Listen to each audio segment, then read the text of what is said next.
Hello students, আমার চ্যানেলে তোমাদেরকে স্বাগত। শুরু করছি মাধ্যমিক ভূগোল 2026 শর্ট কোশ্চেন্স এক্সপ্রেস পার্ট 12। তো আমরা শর্ট প্রশ্নের যে সিরিজটা করছিলাম সেটা কন্টিনিউ করছি। আজকে শনিবার, অর্থাৎ আজকে ভূগোলের ক্লাস। তো প্রথম থেকে শেষ পর্যন্ত ভিডিওটা দেখো, তোমাদের যাতে শর্ট প্রশ্ন কোনো অসুবিধা না হয় তার জন্যই আমার এই ছোট্ট প্রয়াস, ঠিক আছে? আর মনে রাখবে, শর্ট প্রশ্ন কোনো সাজেশন হয় না। শর্ট প্রশ্ন যে যত করে রাখবে, যে যত ভালো করে টেক্সট বইটা করবে, যত বেশি সংখ্যক শর্ট প্রশ্ন তোমরা করে যাবে, শর্ট প্রশ্ন কিন্তু তোমাদের কমন পাওয়ার চান্স তত থাকবে, ঠিক আছে? তো শর্ট প্রশ্ন কিন্তু প্রত্যেক দিন রিভিশন দিতে হবে, প্রত্যেক দিন পড়তে হবে। ওই আজকে পড়লাম এবং আবার এক মাস পরে শর্ট প্রশ্ন পড়লাম, এরকম করলে কিন্তু হবে না। তো প্রত্যেক দিন 1 থেকে 1.5 ঘন্টা শর্ট প্রশ্ন পড়তেই হবে। তো শর্ট প্রশ্ন যাতে তোমাদের প্রত্যেক দিন রিভিশন হয় তার জন্যই আমার এই ক্লাসটি, ঠিক আছে? দেখো, আমরা পার্ট 12 করবো আজকে, শর্ট কোশ্চেন্স এক্সপ্রেস, ঠিক আছে? দেখো, বায়ুর বিভিন্ন কাজ দ্বারা সৃষ্ট ভূমিরূপ, এই অধ্যায় থেকে 10টি শর্ট প্রশ্ন আমরা করব। তো চলো শুরু করি। প্রথম প্রশ্ন দেখো, বলছে মরুভূমি অঞ্চলে শুষ্ক নদীখাতকে কি বলে? মরুভূমি অঞ্চলে শুষ্ক নদীখাতকে কি বলে? তোমরা কেউ উত্তরটা করো যদি জেনে থাকো।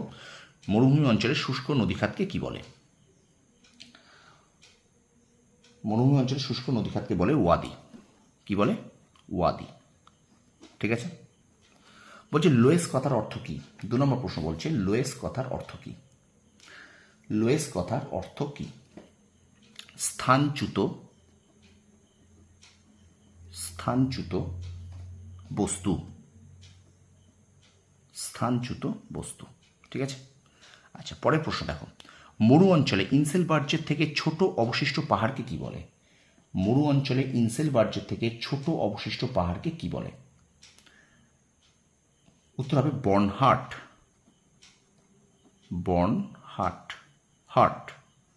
বর্নহাট, ঠিক আছে? আচ্ছা, পরের প্রশ্ন দেখো, মরু অঞ্চলে বায়ুর ক্ষয়কার্যের ফলে গঠিত ব্যাঙের ছাতার মতো ভূমিরূপকে কি বলে? মরু অঞ্চলে বায়ুর ক্ষয়কার্যের ফলে গঠিত ব্যাঙের ছাতার মতো ভূমিরূপকে কি বলে? কি হবে? উত্তর কিন্তু এখানে গৌড়। তারপর দেখো, দুটি সিপ বা লেয়ারির মাঝের অংশকে কি বলে? দুটি সিপ বা লেয়ারির মাঝের অংশকে কি বলে? দুটি সিপ বা লেয়ারির মাঝের অংশকে কি বলে? উত্তর হবে করিডর বা গাসি। করিডর বা গাসি, ঠিক আছে? তারপরে দেখো, শিলাময় মরুভূমির নাম কি? শিলাময় মরুভূমির নাম কি? শিলাময় মরুভূমির নাম কি বলো দেখি? শিলাময় মরুভূমির নাম কি? শিলাময় মরুভূমির নাম কি? উত্তর হবে এখানে কিন্তু হামাদা। ঠিক আছে স্টুডেন্টস? একটু বেশি করে ভিডিওটা শেয়ার করো, ভালো লাগলে লাইক করবে, কমেন্ট করবে, ঠিক আছে? আর আমার চ্যানেল নতুন হলে অবশ্যই চ্যানেলটাকে সাবস্ক্রাইব করবে, পাশে থাকা বেল আইকনে প্রেস করে রাখবে সবার আগে নোটিফিকেশন পাওয়ার জন্য। কারণ শর্ট প্রশ্ন কিন্তু প্রত্যেকদিন রিভিশন আমি তোমাদের ইতিহাস ভূগোল থেকে করাচ্ছি, ঠিক আছে? দেখো, 7 নম্বর প্রশ্ন, কোন বালিয়ারির শীর্ষদেশ তীক্ষ্ণ হয়? কোন বালিয়ারির শীর্ষদেশ তীক্ষ্ণ হয়? উত্তর হবে কিন্তু এখানে সিফ বালিয়ারি।